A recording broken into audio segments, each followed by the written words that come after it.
मोदी जी आते अपने मन की बात कर लेते, लोगों के अगर मन की बात सुन रहे होते तो आज ना पेट्रोल डीजल का दाम इतना होता और ना जो गरीब इतना ज़्यादा हो गया। मैं डेटा लिख कर लेकर आई हूँ, उस पर बात करना चाहूँगी कि 23 करोड़ भारतीय गरीबी रेखा से नीचे आ गए। और अगर हम शहर की बात करें ना तो 20% बढ़ी है गरीबी और गाँव में 15%। तो कहाँ सुन रहे हैं मोदी जी? गरीब क्यों हो रहा है इतना इंसान? मैं एक चीज़ पूछूं, मैं गांव में रहता हूं, कोई घर ऐसा है जिस घर पे मोटरसाइकिल ना हो? मोटरसाइकिल से अर्थव्यवस्था का क्या कनेक्शन सर? खरीद ली पहले, चलिए, अब लेकिन पेट्रोल भराने के पैसे नहीं है, 100 रुपये पार हो चुका है पेट्रोल। कोई ऐसा आदमी है जिसकी जेब में स्मार्टफोन ना हो? कोई ऐसा घर है जिसमें एलसीडी ना हो? कोई ऐसा घर है? स्मार्टफोन है तो रिचार्ज कराने का पैसा नहीं है सर। खरीद लिया स्मार्टफोन जब थोड़े बहुत पैसे थे, अब बच्चे कुछ चले गए, अब कहाँ से रिचार्ज कराए वो? गाड़ी ले ली लेकिन अब पेट्रोल नहीं भरा सकते क्योंकि 100 के पार पेट्रोल है। इतनी इनकम ही नहीं हो पा रही है लोगों की। मैडम आपको एक बात बताऊं, आप पढ़े लिखे हो गए, अनपढ़ वाली बात कर रही हैं। जो चीज़ें आदमी संसाधन जुटाता है ना, वो उन संसाधनों का उपयोग करता है। जिस किसी ने स्मार्टफोन जुटाया है ना, तो उसमें रिचार्ज का धन भी वो अपनी मेहनत से, मशक्क़त और अपने दिमाग से जुटाएगा। किसी का फ़ोन है ना, वो नहीं आता कि इसका लाइन कट गया है। आप जिनको डायल करते हैं ना, ये सारा मापदंड जो मैंने आपको बताया, जितना भी मैंने परसेंटेज बताया, आप इसको मतलब बाइक से और स्मार्टफोन से कंपेयर कर रहे हैं सर। मतलब ये जो गरीब हो गए 23 करोड़ भारतीय, आप इसको स्मार्टफोन और जो बाइक्स हैं लोगों के पास उससे कंपेयर। मैं ये कह रहा हूँ कि मुझे ये बता दो गरीबी क्या होती है। मैं आप ही से पूछ रहा हूँ, आप डाटा लेके आए हो। गरीबी वो होती है जो इंसान खाना ना खा पा रहा एक टाइम का, ये होती है गरीबी। तो अभी मिल रहा है कि नहीं मिल रहा? नहीं मिल रहा है। मैं बहुत लोगों से बात की है, लोगों के पास खाने के लिए लिटरली पैसे नहीं है इस वक्त। तो सरकार थोड़ा बहुत राशन दे रही है, शायद उसको खा भी ले रहे हैं। अभी एक रिपोर्ट पढ़ रही थी मैं, वहाँ पे आटे में पानी मिला के पीना पड़ रहा है लोगों को। ऐसे दिन तो आ गए हमारे। ये रिपोर्टें लिखता कौन है? पढ़े लिखे लोग ही तो लिखते हैं। स्टोरी जब आएगी, लोगों से बात की जाएगी। न्यूज़ रिपोर्टर का काम यही होता है कि जाके हम लोगों से बात करें, लोग हमें बताएंगे, तब हम ये छापेंगे। यही काम है। आप एक दिन है ना, एक दिन मेरी एडवाइस है, सिरसा ज़िले के किसी एक गांव में एक दिन रुको पूरा। आप जो ये पढ़े लिखे लोग रिपोर्टें भेजते हैं ना, यही तो मैसअप क्रिएट कर रहे हैं। आप एक दिन गांव में जाओ, आवाज़ लगाओ मंदिर में कि भाई कोई भूखा है तो बताओ। एक बंदा भी आपके पास अगर आ जाए, आप उसी क्षण मेरे पास आ जाना कि जी फलाने गांव में ना, मैं सही संभाल कर लिया। सुनो मेरी बात, आप पढ़े लिखे लोग, कोई आदमी बेंगलोर का यूनिवर्सिटी का प्रोफेसर रिपोर्ट लिख दे, उसको आप सोचते हो कि इसने देश को पहचान दे दी या इसने देश के बारे में कुछ बताया। अरे बेंगलोर का आदमी तो कभी गांव में नहीं गया। कह रहे रिसर्चर जो रिसर्च करे वो गलत है। बिल्कुल 100%। मतलब पढ़ा लिखा इंसान होना गलत है फिर तो देश में? होना गलत नहीं है, पढ़ा लिखा हो गया, अनपढ़ वाली बात करना गलत है। सर अनपढ़ कैसे हो गए? वो जो पढ़े लिखे हो गए, रिसर्च कर रहे हैं, लोगों से बात करके तो ये डेटा रिलीज कर रहे हैं। डेटा लेते हो, कहीं का भी ले लो सर आप। डेटा बिहार के डेटा को हरियाणा में कंपेयर कैसे कर लोगी? ये मैंने जो आपको बताई है रिपोर्ट, मैं ये कह रहा हूँ, मैं तो अजीत प्रेम जी को जानता ही नहीं, और मैं आप नहीं जानते, लेकिन उन्होंने रिपोर्ट तो करी है। जो रिपोर्ट लिखी है ना, बेतुकी रिपोर्ट है। मैं आपसे एक बात पूछता हूँ, और आपने मुझसे जो सवाल किया उसका जवाब मैं दे देती हूँ। मैं भले ही मैं आपका इंटरव्यू आज ले रही हूँ, लेकिन एक दिन और मैं सिरसा आई थी। हम लोग अभी एक शूट कर रहे हैं जहाँ पे जो किसान हैं, जो गरीब हैं। तो मैं एक गांव में, मतलब सिरसा में एक जगह पर गई, मुझे नाम नहीं याद है, लेकिन वहाँ मैं अपनी वीडियो में भी शूट करके उसको डालने वाली हूँ। वहाँ पे ना कूड़े का ढेर था और उसी के पास ना वो चाय बना रहे थे इतनी गंदगी में, जहाँ कोरोना में इस वक्त कहा गया है कि साफ़ सुथराई रखनी चाहिए, सरकार मदद करेगी, लेकिन वहाँ पे वो उस कूड़ेदान में चाय बना रहे थे। तो आप कह रहे हैं कि आप किसी से पूछ लीजिए गरीब है कि नहीं। मैडम, हम किसान से चले, देश की अर्थव्यवस्था पे आए, और अब हम कूड़े के ढेर पे आ गए। सर तो वो तो देश की अर्थव्यवस्था का पार्ट नहीं है। मुझे ये बताओ, सर, वो देश की अर्थव्यवस्था का पार्ट है कि नहीं? मैं आपसे ये सवाल कर रहा हूँ कि हम, मैंने आपसे कहा था, मैंने शुरू में ही कहा था, आपसे एक सवाल पूछ रहा हूँ कि हम किसान से चले, फिर हम देश की अर्थव्यवस्था पे आ गए, अब हम कूड़े के ढेर पे आ गए। आप ये चाहते हो कि मैं हार मान लूँ? नहीं, मैं ये नहीं चाहती आप हार मान लो। मैं बस ये कहना चाहती हूँ कि मैंने आपसे शुरुआत में ही कहा था, मैं आज किसान आंदोलन, अर्थव्यवस्था, एक सेकंड, देश की अर्थव्यवस्था और किसान आंदोलन पर बात करूँगी। एक मिनट मेरा सवाल खत्म होने दीजिए। तो जो कूड़े के ढेर के लोग हैं वो क्या अर्थव्यवस्था में नहीं आते हैं? क्या वो सरकार की जिम्मेदारी नहीं है? आप मेरी छोटी बहन की तरह हो, और मैं आपके उज्जवल भविष्य की कामना करता हूँ कि आप पत्रकारिता में या जहाँ कहीं आप इंटरेस्ट रखते हैं, आप बहुत ऊंचाई पे जाएं। मेरा एक छोटा सा आपसे एक रिक्वेस्ट है भाई होने के नाते कि हर ज़िले का अपना भौगोलिक, उसकी अपनी खेती की परिस्थितियाँ, ज़मीन का अलग होना, उसकी बोली, उसके संस्कार, उसके रीति रिवाज अलग हैं हर ज़िले के। हरियाणा का हर ज़िला अलग है। मैं सिरसा में रहता हूँ, सिरसा के एक एक गांव से वाकिफ़ हूँ। मोस्टली सारा हरियाणा नहीं कहता, सम पार्ट ऑफ हरियाणा से मैं वाकिफ़ हूँ। आप मुझे बिहार के सवाल पूछें, मैं कभी मैं तो सर उस पर जा ही नहीं रही, मैं सिरसा की बात कर लेती हूँ आपसे। आप जाते हैं, आपने कहा आप गांव-गांव जाते हैं, बात करते हैं। आपने कभी सिरसा की झुग्गियों पे ध्यान दिया है कि कैसी हैं वहाँ के हालात, वहाँ के लोग क्या कर रहे हैं? कभी ध्यान देने की कोशिश? मैडम मैं उसी बात पे आ रहा हूँ कि हम किसान की बात करते करते हम कहाँ पे हमारा जो एजेंडा है वो वी आर टॉकिंग। शुरुआत में क्लियर किया था कि किसान आंदोलन और देश की अर्थव्यवस्था मेरा मुद्दा रहेगा। तो देश की अर्थव्यवस्था में, और आप ही के सवालों का जवाब मैं आपसे ले रही हूँ। आपने कहा कि आप सिरसा में हर जगह जाते हैं, तो फिर वो जो वहाँ झुग्गियों में लोग रह रहे हैं वो क्या अर्थव्यवस्था का पार्ट नहीं है? तो आप क्यों नहीं वहाँ पे जाके उनके हालात देखते हैं? अब जाएंगे, पहले भी जाते थे, अब और भी जाएंगे आपके कहने से। और इतना मैं मजाक नहीं कर रहा, आई एम नॉट किसी आपको कहीं ऐसा नहीं महसूस हो, मैं बहुत सीरियस हूँ हर चीज़ में। मैं कोई भी काम करता हूँ दिल से, शिद्दत से और प्रैक्टिकल करता हूँ, कभी पेपर वर्क ऐसा नहीं है। हमारा सरकार का जिन लोगों को मकान नहीं है उन लोगों को मकान कैसे मुहैया हों, कितने लोग ऐसे हैं जिनके पास मकान नहीं है। अभी सरकार ने एक बहुत बड़ा कार्यक्रम किया हुआ है लाल डोरा एक्सपेंशन का, उसका ड्रोन सर्वे होता है। उस ड्रोन सर्वे के तहत कितने पक्के मकान, कच्चे मकान, कितना एरिया, सब आइडेंटिफाई, उसका नंबर लगता है। उसके बाद जो भी ऐसे लोग हैं जिनको मकान नहीं है उनका डाटा हम लेते हैं, उनको हम मकान प्रोवाइड करने का काम गवर्नमेंट कर रही है। कब से कर रहे हैं? ये काफ़ी टाइम से चल रहा है, आज से नहीं, कांग्रेस के टाइम से भी चल रहा है। अब थोड़ा रिफ़ाइन हुआ है। रिफ़ाइन क्या हुआ है कि पहले क्या था कि पहले उनके नाम दे दिए जाते थे। कई दफ़ा ऐसा होता था कि नाम, पिता का नाम से भी मकान मिल गया, बेटे का भी मिल गया। अब सरकार ने परिवार पहचान पत्र बनाया है, PPP बोलते हैं उसमें।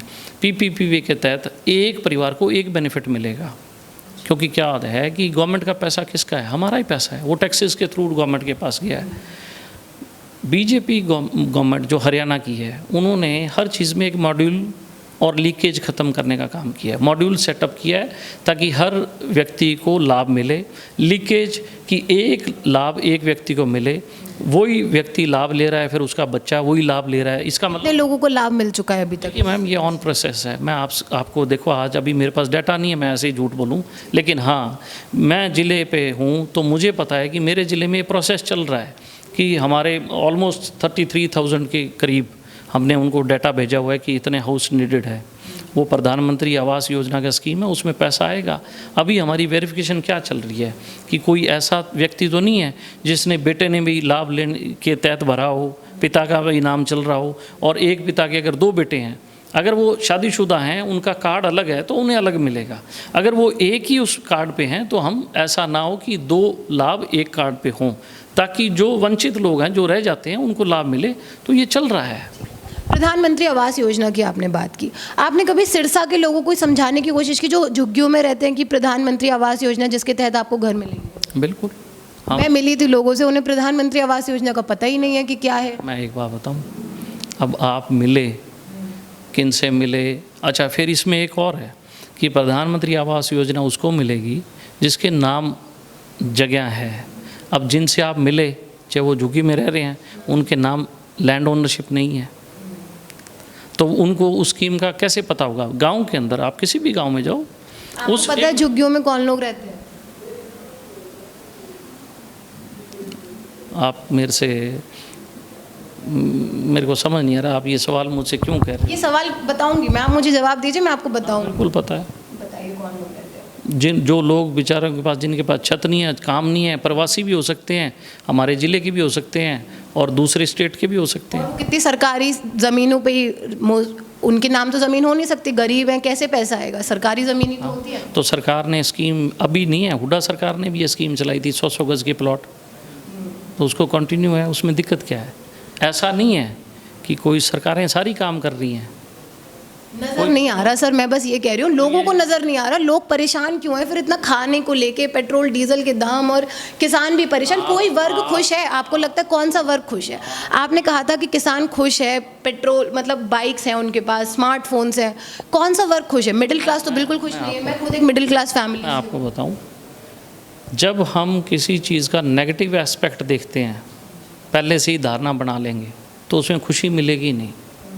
अगर आप दिल्ली से सोच के चले हैं कि आज भारतीय जनता पार्टी का जिला अध्यक्ष और वो भी आदित्य चौटाला मुझे मिल जाए तो उसकी रेल बना दूं, तो फिर कुछ नहीं। सुनो, तो फिर तो उसमें कन्वर्सेशन में कुछ आउटकम आएगा ही नहीं। मैं आपका सारा, या तो मैं आपकी बात नहीं सुन रही हूँ तब आप कहेंगे। मेरी सुन रहे हैं, मैं आपकी सुन रहा हूँ, बहुत अच्छा है, मैं मना मैं बस ये लोगों को समझाना चाहती हूँ, मेरा जो पॉइंट है, जो उनके मन में सवाल चल रहे हैं ना, मैं उनको बताना चाहती हूँ कि ये है, जो जिला अध्यक्ष हैं बीजेपी के, वो हमें ये बता रहे हैं, और जो बीजेपी के सवाल नहीं दे रही ना, जो वो मैं पूछना चाहती हूँ बीजेपी। मैं चाहती हूँ मुझे इंटरव्यू दें, वो समझाएं अपना पॉइंट, जिससे कि लोगों को समझ आए। मैडम, जितना आप पूछा है, मैं ऐसा बड़ी बात नहीं है, जितना मैं आपको चीज़ें बता रहा हूँ ना, इससे ज़्यादा मैं लोगों को समझ सकता हूँ। अभी आप बैठे थे, कितने लोग यहाँ बैठे थे, और मैं ऐसा व्यक्ति हूँ कि मैं 24 घंटे आम व्यक्तियों में रहता हूँ, 24 आवर्स।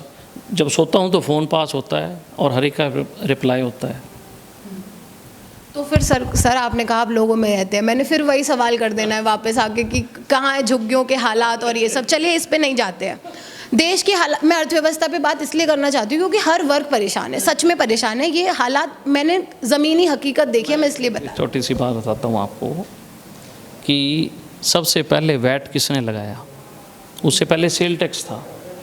तो सबसे पहले वैट पूरे हिंदुस्तान में ओम प्रकाश चौटाला जी ने लगाया, और नरेंद्र मोदी जी उस टाइम गुजरात के मुख्यमंत्री थे, वहाँ वैट नहीं लगा, लेकिन हरियाणा में लगा, और हरियाणा के हर व्यापारी ने स्ट्राइक की, हर व्यापारी ने इसके खिलाफ। फिर उसके बाद नरेंद्र मोदी जी ने जीएसटी लगाया। जीएसटी पे एक बहुत बड़ा बवंडर उठा, और बड़ी हैरानी की बात है कि उस पे इनेलो ने भी रिएक्ट किया उस टाइम कि ये गलत है, और लोगों को, आम जनों को, जो एंड यूज़र कंज्यूमर्स है, उनके दिमाग में दुकानदारों ने या एजेंसीज़ ने या सो कॉल्ड जो बिज़नेस कर रहे हैं, उन्होंने ये डाला कि भाई तुम मर गए। बोले कैसे? बोले जीएसटी लग गया, अब तुम्हारा ट्रैक्टर तो 38,000 रुपये महंगा हो गया। और ट्रैक्टर के ना नट बोल्ट होते हैं, क्योंकि वो ट्रैक्टर जो है ना वो चलता है तो उसकी मेंटेनेंस बहुत होती है, उसको ठीक करना पड़ता है थोड़े थोड़े टाइम बाद। तो बोले जी अब तो नट बोल्ट पे भी जीएसटी लगेगी। तो किसान के मन में एक पैनिक पैदा हो गया कि जीएसटी पता नहीं क्या चीज़ है, जीएसटी पता नहीं क्या चीज़ है। और एक चीज़ सुनो, और उसके बाद वो एक फेज़ था, उस फेज़ के बाद जब धीरे धीरे लोग अपने काम पे लग गए, आज किसी से पूछे जीएसटी भाई कहीं पड़ी तुम्हारे, तो बोले हमें पता ही नहीं जीएसटी क्या है। मैं ये क्यों कह रहा हूँ कि आज जो फेज़ है ये पैनिक का फेज़ है, और इसमें पैनिक पता है कौन है? पैनिक एक ही वर्ग है जो बहुत ज़्यादा पढ़ लिया।